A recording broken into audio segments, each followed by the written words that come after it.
अस्सलामु अलैकुम वरहमतुल्लाहि वबरकातुह। अल्हम्दुलिल्लाह वस्सलातु वस्सलामु अला रसूलिल्लाह अम्मा बाद। मेरे प्रिय साथियों, सरल हिंदी भाषा में हम नमाज की कुछ बुनियादी बातें सीख रहे हैं। अगर आपको और सारे मसाइल जानने हैं तो अपने उलमा से कांटेक्ट करके, बस यहाँ पे हम जो नए मुस्लिम हैं या इसी तरह से जो इस्लाम की बुनियादी बातें जानना चाहते हैं उनके लिए हम ये बातें कर रहे हैं। अल्हम्दुलिल्लाह आज हम नफिल नमाज़ों के बारे में कुछ बातें सीखेंगे। नफिल ये क्या है?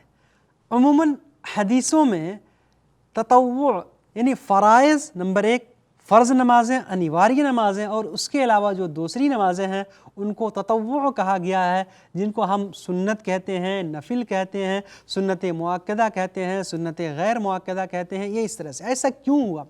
क्योंकि अल्लाह के रसूल सल्लल्लाहु अलैहि वसल्लम ने जिन नमाज को पढ़ने का ज़्यादा ज़ोर दिया है फ़र्ज़ के अलावा, फ़र्ज़ के अतिरिक्त, तो उसी के एतबार से, उसी को बुनियाद बनाते हुए धर्मगुरु, धर्मविद, उलमा, इस्लामी धर्मगुरु, इन्होंने छांट के कौन सुन्नत मुअक्कदा यानी ज़रूरी सुन्नतें हैं, कौन सुन्नतें ज़रूरी नहीं हैं, इस तरह से बनाया। कौन नफिल हैं, कौन क्या है, यानी अल्लाह के रसूल सल्लल्लाहु अलैहि वसल्लम ने किसको ज़्यादा ज़ोर दिया, किसको ज़्यादा महत्व दिया और किसको ज़्यादा महत्व नहीं दिया, किसको ज़्यादा अहमियत नहीं दी। तो हम इस झगड़े में ना पड़ें, बल्कि हम हर नेक अमल करने की कोशिश करें, हर नेक अमल करने। बस हम ये जानते हैं इसमें जो सुनन रवातिब या सुन्नत गैर मुअक्कदा जिसे कहा जाता है वो क्या है, सुनन गैर रवातिब इस तरह से, और जो दूसरी नफिल नमाज़ें हैं इस बारे में संक्षिप्त में हम कुछ बातें जानेंगे।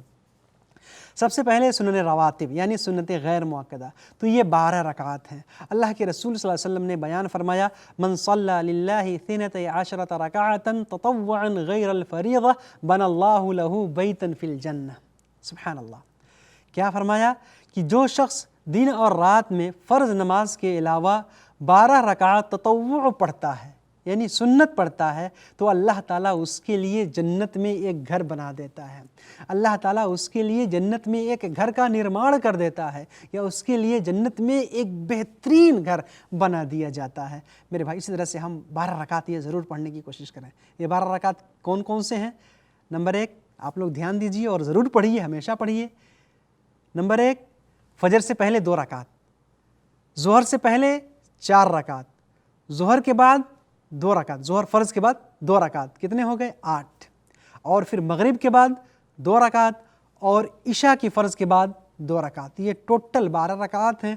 जो भी इंसान इसको पढ़ेगा, रोज़ाना पढ़ता है, अल्लाह ताला रोज़ाना आपके लिए जन्नत में एक घर का स्थापना, एक घर का निर्माण कर देता है। मेरे भाइयों, ये बहुत ही महत्वपूर्ण है। हज़रत उम्मे सलमा रज़ी अल्लाह ताला अन्हा कहती हैं कि जब से मैंने इस हदीस को अल्लाह के रसूल सल्लल्लाहु अलैहि वसल्लम से सुना, तब से मैंने कभी नहीं छोड़ा इसको पढ़ते। फिर जो उनसे रिवायत करने वाले रावी वो कहते हैं कि जब से मैंने उम्मे सलमा रज़ी अल्लाह ताला अन्हा से इसको सुना, तब से मैंने कभी नहीं छोड़ा। फिर उनके बाद वाले भी ऐसे कहते हैं कि जब से मैंने इस हदीस को सुन लिया, बराबर पढ़ता रहा, पूरी ज़िंदगी पढ़ता रहा, कभी मैंने इन 12 रकात को नहीं छोड़ा। पढ़ना चाहिए, बड़ी अहम है।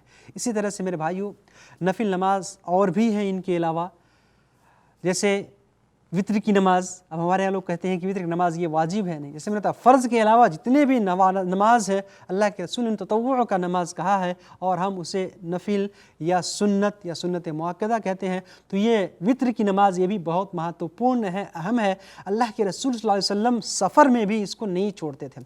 घर में होते थे या यात्रा में होते थे, हमेशा वित्र की नमाज पढ़ते थे। इसी वजह से हमको वित्र की नमाज पढ़नी चाहिए। 3 रकात पढ़ना उत्तम है, और कोई आदमी 1 रकात पढ़ ले तो उसके लिए भी पर्याप्त हो जाएगा। चूँकि 1 रकात पढ़ना भी साबित है, लेकिन बेहतर आदमी 3 रकात पढ़े। 3 से लेके 5 और 7 रकात पढ़ना भी साबित है। इंसान वित्र की नीयत करके पढ़े, और उत्तम उसके लिए है कि तीसरे रकात में जो है जो दुआ पढ़ते हैं, दुआ कुनूत, उसको भी पढ़े। अल्लाहुम्मा हदीनी फ़ीमन हदैत ये है, या दूसरी दुआ है उसको भी पढ़ सकता है, कोई हरज की बात नहीं है। और अगर नहीं पढ़ रहा है दुआ कुनूत, कोई मुश्किल नहीं, लेकिन वित्र की नमाज़ पढ़ने का एहतमाम करें, वित्र की नमाज़ ज़रूर पढ़ें। साथ ही में फ़जर की जो 2 रकात है, जैसा कि मैंने बताया, सुनन रवातिब में से है। अल्लाह के रसूल सल्लल्लाहु अलैहि वसल्लम इसकी बहुत अहमियत बताए। अल्लाह के रसूल सल्लल्लाहु अलैहि वसल्लम इसको बहुत महत्व देते थे, इसको बहुत अहमियत देते थे। सफ़र में भी इसको नहीं छोड़ते थे। हज़रत आयशा रज़ी अल्लाह ताला अन्हा कहती हैं, अल्लाह के रसूल सल्लल्लाहु अलैहि वसल्लम जितनी पाबंदी के साथ फ़जर की 2 सुन्नतें पढ़ते थे और कोई नमाज नहीं पढ़ते थे। और फरमाया, रकाअतल फ़ज्र खैरुम मिनद दुनिया वमा फ़ीहा।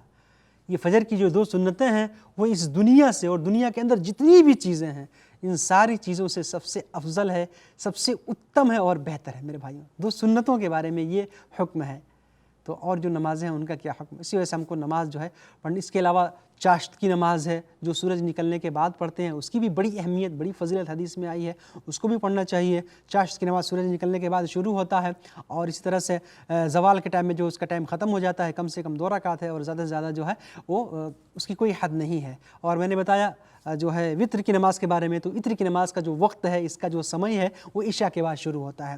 عشاء کے فرض کے بعد اس کا ٹائم شروع ہوتا ہے, اور فجر ادے ہونے سے پہلے تک اس کا وقت رہتا ہے. فجر ادے ہو گیا, فجر کا وقت شروع ہو گیا, فجر کا ٹائم شروع ہو گیا, تو وطر کی نماز پڑھنے کا ٹائم بھی, وطر کی نماز پڑھنے کا سمے بھی ختم ہو جاتا ہے. اس کا اتم اور بہترین وقت رات کا آخری پہر ہے, جب تہجد کے لیے اٹھتے ہیں. اگر کوئی آدمی اس کو اپنے اوپر کانفیڈنس ہے, وشواس ہے کہ وہ تہجد کے لیے اٹھے گا, تو وطر نہ پڑھے, بلکہ وہ رات میں جب تہجد کے لیے اٹھے تب پڑھے, اور اگر نہیں اٹھ سکتا تو پہلے عشاء کے بعد ہی وہ وطر کی نماز پڑھ سکتا ہے. اس کے علاوہ اور بھی نمازیں ہیں, نفل نمازیں پڑھیں, بہت اس کی فضیلت ہے.